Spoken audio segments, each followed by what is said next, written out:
Коми тем временем открыла сезон вертолетных туров на плато Мань-Пупунер. Несмотря на переменчивую северную погоду, в среднем в неделю из Ухтинского аэропорта к одному из 7 чудес России вылетает по 3 рейса с туристами со всей России. К одному из них присоединилась и Дарья Волокжанина. Вечер пятницы. Ухтинский аэропорт. Туристическая группа в ожидании вылета. Гости города со всей страны, даже самые искушенные путешественники, в предвкушении встречи с одним из 7 чудес России – мансийскими болванами. Как принято называть останцы на плато Мань-Пупунер. Стараюсь посетить все регионы России. Это 53-й мой регион. Я знал уже, что 7 чудес природы, и плато Мань-Пупунер входит туда. Мы целый год выбирали это место, ну и чтобы лучше узнать страну. Вообще супер рада быть здесь, на самом деле. Потрясающее место, то есть когда увидела фотографии, просто захотелось посмотреть на это своими глазами. Просто интересно. В принципе, считаю себя довольно-таки искушенным путешественником. У нас, конечно, здесь есть вообще мастодонты, да, но такое место необычное и новое, и не очень такое раскрученное, поэтому интересно. Вместо запланированных 10 утра летят в 5 часу вечера. Организаторы ждали погоды в конечной точке маршрута. Без гарантии комфортного, безопасного полета борт в воздух не поднимают. Поэтому волнений перед полетом ни у кого нет. Несмотря на близость плато к печально известному перевалу Дятлова. Нет вообще такого ощущения, что эти места как-то вот вообще энергетически связаны. То есть, несмотря на то, что это рядышком, мне кажется, это совершенно разные места. Вот нет никакой внутри взаимосвязи. Нет никакого ни волнения, ни страхов. А маршрут я выбрала, вот, товарищ в курсе, потому что я наклеила красивую картинку в свою красивую карту желаний. Я не знала, что это такое, а потом случайно увидела, что это Мань-Пупунер, что он так и называется, что находится не так далеко от Санкт-Петербурга. И вот я здесь. Рейс объявлен, регистрация, досмотр. И вот туристы уже любуются в иллюминаторы, проплывающим внизу зеленым морем тайги и узорами рек.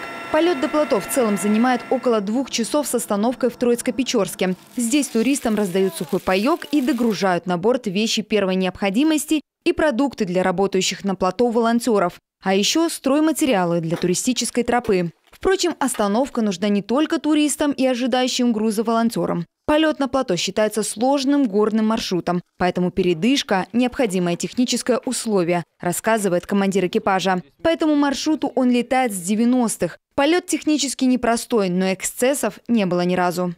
Резкое изменение направления скорости ветра, восходящие и нисходящие потоки.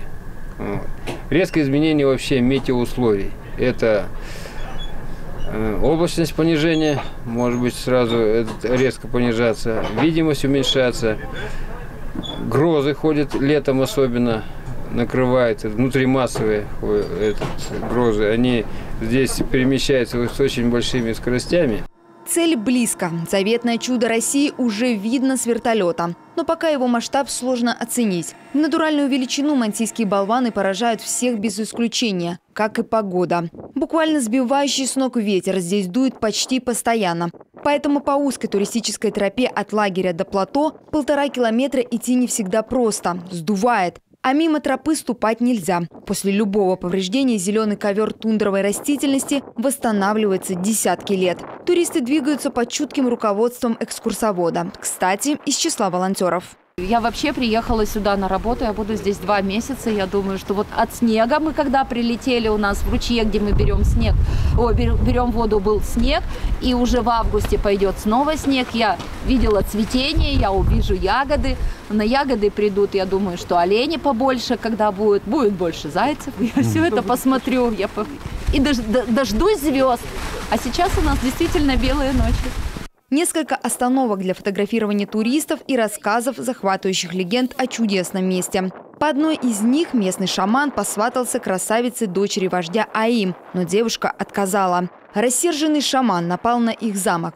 Красавице Аим удалось сбежать, но на помощь ей подоспел вернувшийся с охоты брат-богатырь с мечом и блестящим щитом. Отразившиеся в щите лучи восходящего солнца и обратили в камни преследователей. Мансийских болванов на плато 7, самый низкий – 22-метровый, самый рослый уходит ввысь на 50 метров. Первым встречает туристов на плато именно шаман. Кстати, именно к нему есть тропа, по которой можно подойти к нему вплотную и даже потрогать.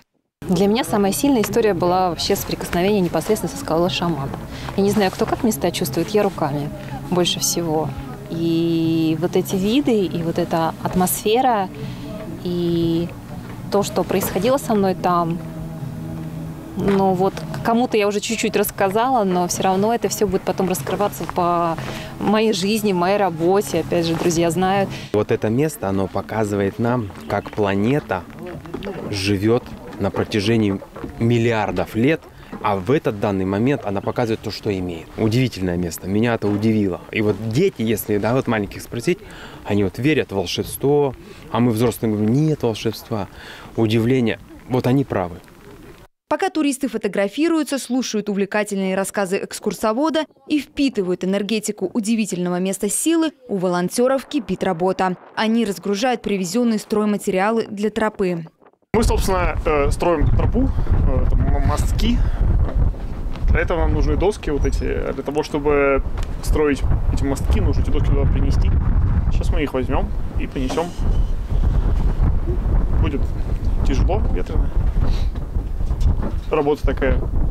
Руками волонтеров сделано почти все, делятся организаторы. До того, как в 2015 году здесь закипела деятельность, официально доступ туристам к плато был закрыт. Однако энтузиасты сотнями каждое лето стремились в легендарные места. Тогда инфраструктуры не было, происходило множество ЧП. Люди терялись, получали травмы, возвращались назад из-за непредвиденных капризов погоды. А еще наносили неоценимый ущерб тундре. Выстраивать столь необходимую инфраструктуру от перевала Дятлова до плато помогали именно волонтеры. Построили 4 горных приюта, в которых есть горные жилые санитарные модули. Все наши приюты находятся в пешем доступности суточного перехода неподготовленного туриста 17-24 километра. В модулях есть все для того, чтобы турист мог переночевать, переждать непогодь. Теперь реально 1000 туристов ежегодно идут от перевала Дятлова до плато Мань-Пупунёр, зная о том, что они обязательно дойдут. С 2015 года здесь работали 260 волонтеров со всего мира. Буквально за тарелку супа в свои отпуска, делится организатор. И желающих с каждым сезоном больше. В течение 2 летних месяцев в любую погоду они делают все, чтобы каждый смог увидеть чудо природы, которое настолько очаровало их самих. Дарья Волокжанина, Виктория Науменко, Павел Лагутин, телеканал Юрган.